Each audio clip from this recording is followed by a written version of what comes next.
I'm Ellie, and this is Wes, and that means that you're watching an Eco Ed with Ellie.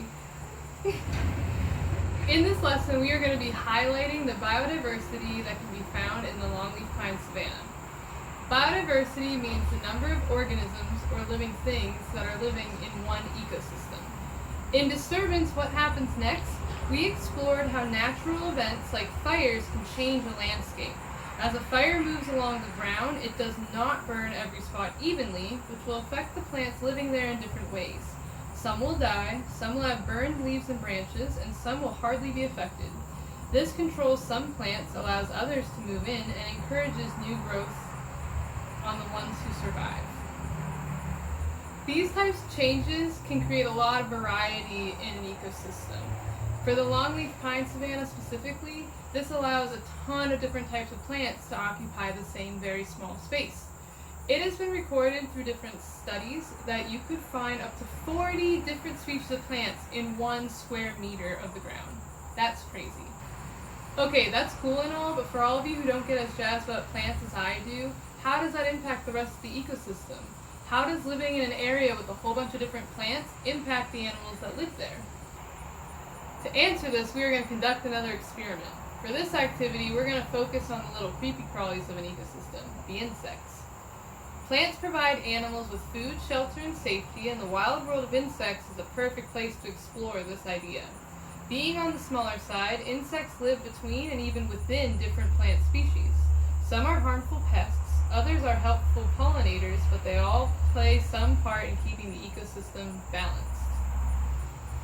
Back to what I was saying. For this activity, we will be conducting an experiment to try to answer the following question.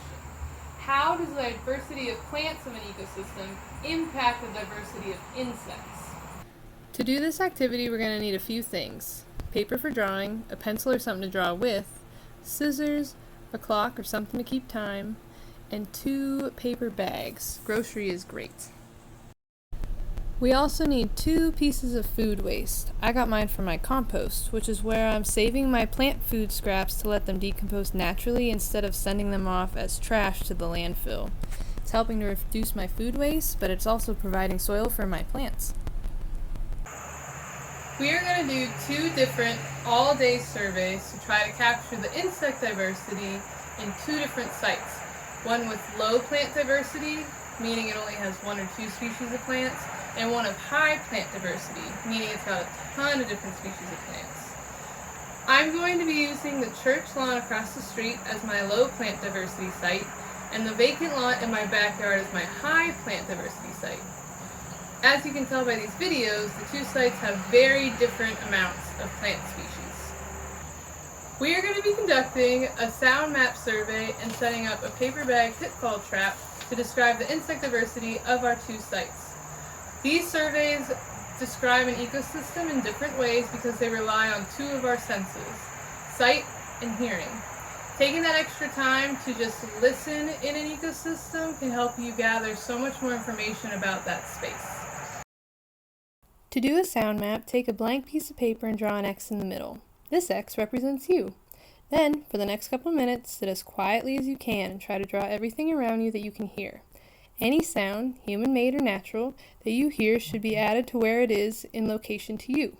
So, if you hear something to your right, it should be showing up to your right. If it's in front of you, it should be above the star. If it's behind you, it should be below. If you hear more than one of the things, you should probably draw it multiple times, or at least mark that you're hearing more than one of those. That's important.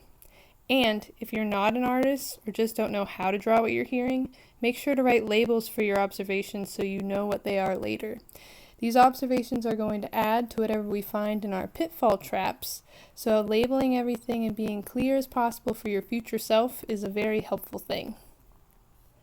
To add an extra challenge and make things a bit more spicy, you could do this activity blindfolded. This would ensure the observations you're recording are only the ones found with your ears. This will make your drawings pretty wonky, so definitely label all of these when you're done. A paper bag pitfall trap is a kind way to capture insects so you can see what is living in an area. I got these from the last time I went grocery shopping because I actually forgot my reusable tote bags that I generally use. What you're going to do is you're going to fold the inside of this bag down like this. In this way, it's going to trap whatever falls into our pits until we can go and check on it the next time. In order to attract things to our pit, we're going to put some sort of food scrap that we got from our compost in the bottom. Something smelly is usually best. Insects like things that stink. So banana peels or pear cores are really good examples for this. Remember, our experiment is testing bug and plant diversity, not which food attracts insects more. So make sure you use the same type of food for both your bags. So you're either going to put banana peels in both of them or pears in both of them or whatever you decide, but the food has to be the same. What we will do is set one paper bag pitfall trap at each site early in the morning, like 8 a.m., and then we will come back every 2 hours to check on it and do a sound map of our surroundings. A full day of observations will provide a lot of information about both sites and will help us see if plant diversity affects insect diversity. You may want to put up signs on your traps to let others know that an experiment is underway. Remember, make sure that you release any insects that are in your traps every 2 hours when you check on them. That way you have fresh observations each time. Take a day to go conduct your surveys and see what you discovered. After you're done, make sure you watch Bugs and Biodiversity Part 2 so we can discuss any of your findings. Good luck and happy learning!